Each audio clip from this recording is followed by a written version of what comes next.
आज हम एक ऐसी कहानी की थोड़ी गहराई में जा रहे हैं जो अक्सर सुर्खियों में रहती है, विजय माल्या की कहानी। हाँ, और हमारा फोकस रहेगा राज शमानी के साथ उनका जो हाल ही में इंटरव्यू हुआ। काफी लंबा था वो, 4.5 घंटे का। बिल्कुल, हमारे पास उसके कुछ खास हिस्से हैं और आज हम उसी पर बात करेंगे। हाँ, और देखिए यहाँ मकसद जज करना नहीं है, बस मीडिया में जो एक छवि है उससे हटकर माल्या ने खुद क्या कहा, उनका क्या पक्ष है, वो समझना है। सही, खासकर किंगफिशर एयरलाइंस को लेकर, उनके भारत छोड़ने को लेकर और ये जो लोन वाला मामला है इस पर उनका क्या कहना है। बिल्कुल। तो चलिए शुरू करते हैं उस बड़े सपने से। किंगफिशर एयरलाइंस, ये सिर्फ एक और एयरलाइन खोलने जैसा नहीं था उनके लिए, है ना? नहीं, बिल्कुल नहीं। इंटरव्यू में उन्होंने इसे ऐसे पेश किया जैसे वो भारतीय एविएशन में कुछ नया करना चाहते थे, एकदम वर्ल्ड क्लास। मतलब सिर्फ यात्रा नहीं? नहीं, वो कह रहे थे कि ये भारतीय शान, बेहतरीन सर्विस और ग्लैमर उसको आसमान में ले जाने का एक सपना था। मतलब दुनिया की बेस्ट एयरलाइन से मुकाबला करना, भारत का नाम हो, ये बिजनेस से ज्यादा एक जुनून था उनके लिए। एक बहुत ऊंचा सपना था, लेकिन फिर वो जमीन पर आ गया। किंगफिशर बंद क्यों हुई? माल्या ने इंटरव्यू में क्या वजह बताई? क्योंकि बाहर तो कई बातें सुनने को मिलती हैं। हाँ, इस पर उन्होंने काफी जोर दिया कि कई चीजें उनके कंट्रोल में नहीं थी। सबसे बड़ा कारण उन्होंने बताया वो ईंधन की कीमतें। अच्छा, फ्यूल प्राइसेस। हाँ, बोले कि वो इतनी तेजी से बढ़ी और इतनी अस्थिर थी कि पूरी इंडस्ट्री पर असर पड़ा, सिर्फ किंगफिशर पर नहीं। और साथ में कुछ सरकारी नीतियां, रेगुलेशंस, वो भी काफी चुनौतीपूर्ण थे। ऑपरेशन कॉस्ट बढ़ गई थी। मतलब उनका कहना है कि मुश्किलें बाहर से ज्यादा थीं। ज्यादातर उनका कहना था कि आर्थिक दिक्कतें बाहरी कारणों से ज्यादा बढ़ी। ऐसा नहीं कि अंदर सब ठीक था, पर बाहरी दबाव बहुत था। और क्या उन्होंने बताया कि इसे बचाने की क्या कोशिशें की? हाँ, विस्तार से बताया। कहा कि बहुत कोशिशें की, बैंकों के साथ लगातार बातचीत चल रही थी, लोन चुकाने पर, सेटलमेंट की भी बात की? जी।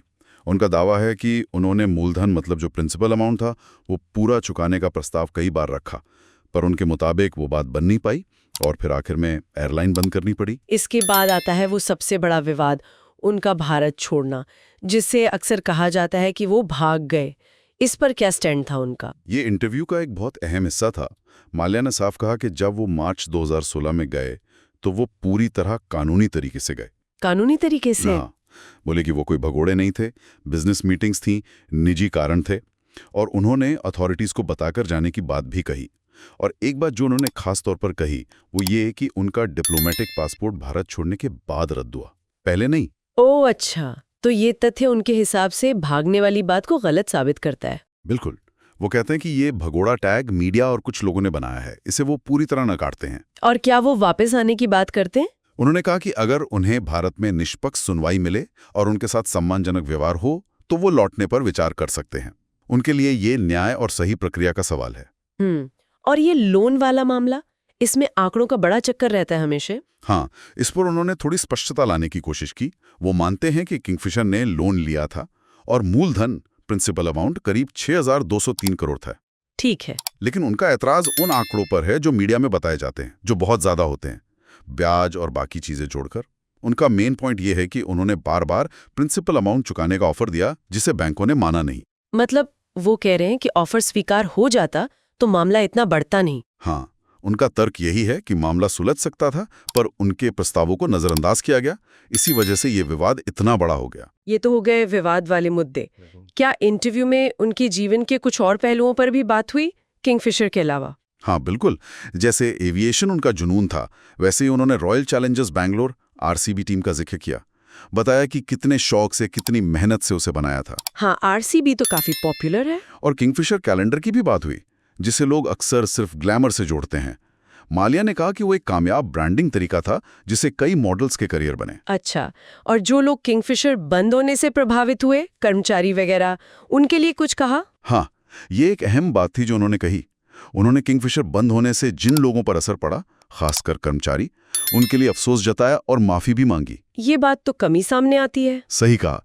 यह पहलू अक्सर उनकी जो बड़ी लग्जरी वाली इमेज है उसमें कहीं छिप जाता है। और अपनी लाइफस्टाइल पर उन्होंने कहा कि ये उनकी सालों की मेहनत की कमाई है, बैंकों का पैसा नहीं। तो अगर हम पूरी बातचीत का सार निकालें तो ये इंटरव्यू विजय माल्या की कहानी का एक दूसरा ही पक्ष सामने लाता है, जो आमतौर पर हमें सुनने को मिलता है उससे काफी अलग। हाँ, बिल्कुल। ये उनके अपने शब्दों में उनकी कहानी है। एक तरफ महत्वाकांक्षा है फिर बड़ी नाकामी है और फिर अपने नजरिए से न्याय पाने की कोशिश। बहुत जटिल तस्वीर है। सही। और ये हमें याद दिलाता है कि असल जिंदगी में चीजें सिर्फ ब्लैक एंड व्हाइट नहीं होती, कई परतें होती हैं। ये सोचने पर मजबूर करता है कि पब्लिक में एक इमेज कैसे बनती है और असलियत क्या हो सकती है। और ये हमारे सुनने वालों के लिए भी एक सवाल छोड़ जाता है ना, कि जब किसी कहानी के इतने सारे पहलू हों, मीडिया की कहानी कुछ और हो, व्यक्ति का अपना बयान कुछ और, तो सच के सबसे करीब कैसे पहुंचा जाए, इस पे सोचा जा सकता है। एकदम सही भन्नुभयो। र यसले एउटा गम्भीर प्रश्न पनि खडा गर्छ हैन र? कस्तो प्रश्न? के यस्तै खालको कुशल व्यवस्थापन, प्रणालीगत सुधार अनि पारदर्शिताको मोडेल नेपालका अरू सार्वजनिक संस्थानहरूमा वा देशले भोगिरहेका अरू समस्या जस्तै खानेपानी, यातायात, शिक्षा, स्वास्थ्यमा पनि लागू हुन सक्ला त? हो, यो अनुभवबाट सिकेर अरू क्षेत्रमा पनि यस्तै सकारात्मक परिवर्तन सम्भव छ कि छैन, यो चाहिँ अब सोच्नुपर्ने विषय भयो। पक्कै पनि यो आगामी दिनहरूका लागि एउटा महत्त्वपूर्ण विमर्शको विषय बन्न सक्छ।